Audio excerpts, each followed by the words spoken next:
بسم اللہ الرحمن الرحیم۔ اے باغ عسکری کے مقدس ترین پھول، اے کعبہ فروغ نظر قبلۂ اصول، آ ہم سے کر خراج دل و جاں کبھی قبول، تیرے بغیر ہم کو قیامت نہیں قبول، دنیا نہ مال و زر نہ وزارت کے واسطے، ہم جی رہے ہیں تیری زیارت کے واسطے۔ رفاقت با امام زمان کے الف بائی اصول۔ الف، انتظار۔ آپ سے دوستی کی اولین شرط یہ ہے کہ ایسے انتظار کرنے والے ہوں کہ آپ کی راہ میں پلکیں بچھائے ہوں۔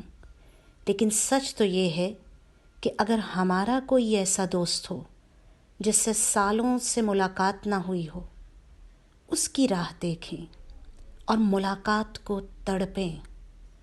اکمال الدین اور بہار الانوار میں امام سجاد کا زبان عصمت سے بیان ہے، ظہور مہدی کے منتظر ہر زمانے کے لوگوں سے افضل ہیں۔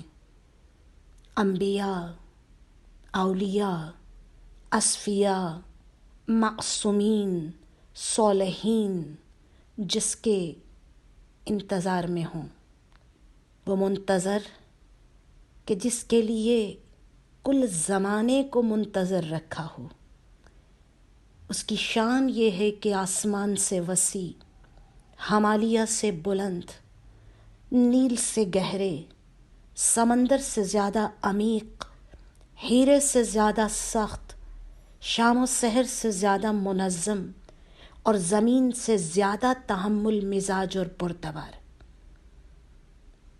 ربی ہب لی حکماً والحقنی بالصالحین، اس دعا کو زمزمہ زبانی بنانا آسان ہے، عمل اور جہد مسلسل سے لشکر صالحین کی جانب آمادہ سفر ہونا حقیقی انتظار ہے۔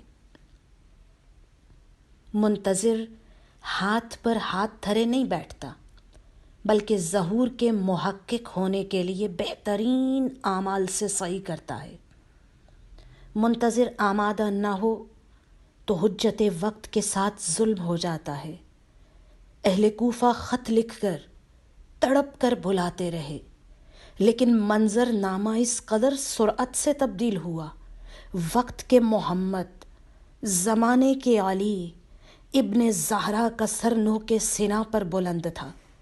پیغمبر کی بیٹی بازاروں میں، درباروں میں خطبے سنا رہی تھی، اے زمانے کے حسین، شہر دل کو کبھی کوفہ نہیں ہونے دیں گے، ابن زہرا تجھے تنہا نہیں ہونے دیں گے، خط تجھے لکھ کے بلاتے ہیں مگر وعدہ ہے، ہو چکا ہے جو دوبارہ نہیں ہونے دیں گے۔